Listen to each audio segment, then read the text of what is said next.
আজকে পররাষ্ট্র উপদেষ্টা একটা সরল স্বীকারোক্তি দিছে যে দুই দেশের নিজস্ব স্বার্থের ধারণায় তফাৎ থাকায় ভারতের সঙ্গে সম্পর্ক থমকে আছে। থমকে নেই, ভারতের সাথে সম্পর্ক তলানিতে আছে, থমকে না, তলানিতে। এটা হচ্ছে বাস্তব। এবং সেটার কারণ হলো ওই যে ভারত তার অবস্থান ছাড়ছে না। সে তার মতন দাদাগিরি একটা ফলানোর একটা প্রবণতা। আর বাংলাদেশও মনে করছে না, আমি ছাড় দেবো না।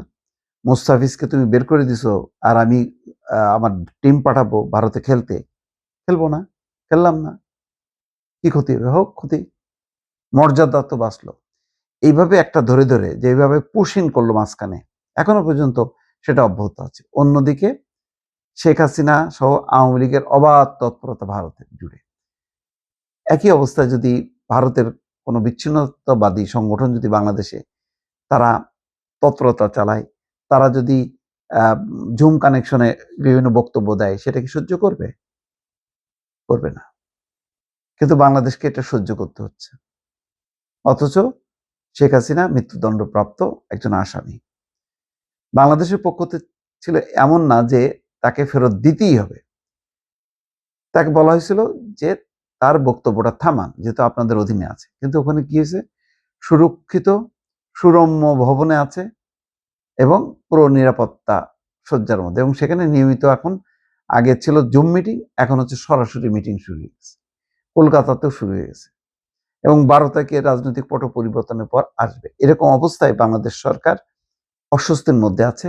প্রতি মুহূর্তে মনে করছে যে এই চাপটার ফলে আইন শৃঙ্খলা পরিস্থিতির অবনতি হচ্ছে।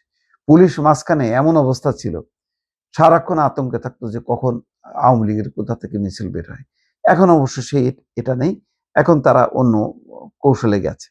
যাই হোক, এসব কারণে সম্পর্ক একদম শীতল। এমন শীতল অবস্থা, দীপুচন্দ্র দাসকে ঘিরে পশ্চিমবঙ্গে উগ্রবাদীরা বাংলাদেশের 5টা মিশন আক্রান্ত হয়েছে তাদের হাতে।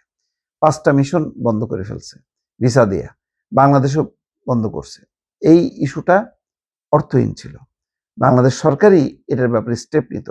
বাংলাদেশ সরকার বারবার বলছে যে অপরাধকে তারা ধর্মের বিচার করবে না। যে অপরাধ করবে, যে অপরাধী হবে, তাকে সেভাবেই দেখা হবে।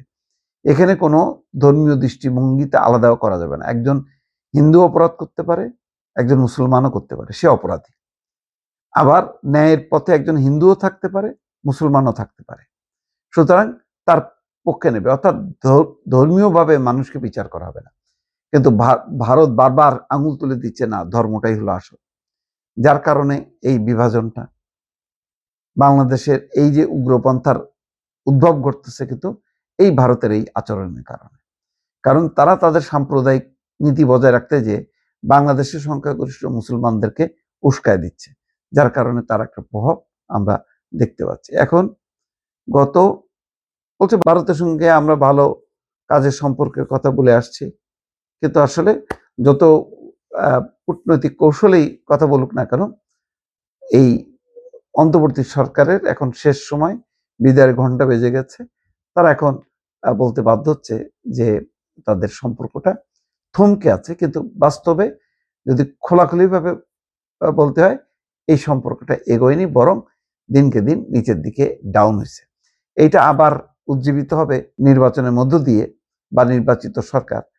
আমার ধারণা যে হয়তো কিছুটা উন্নতি হবে, কিন্তু কোনো পক্ষই কিন্তু আপোষ করবে না। কারণ ভারত যে নীতিতে বাংলাদেশকে দেখতে চায়, এটা শেখ হাসিনার মতন করে যদি ভারত কোনো সরকারকে কল্পনা করে, এটা বিএনপি ক্ষমতা আসুক, জামাত আসুক, কেউ কিন্তু সাড়া দেবে না, এটা নিশ্চিত।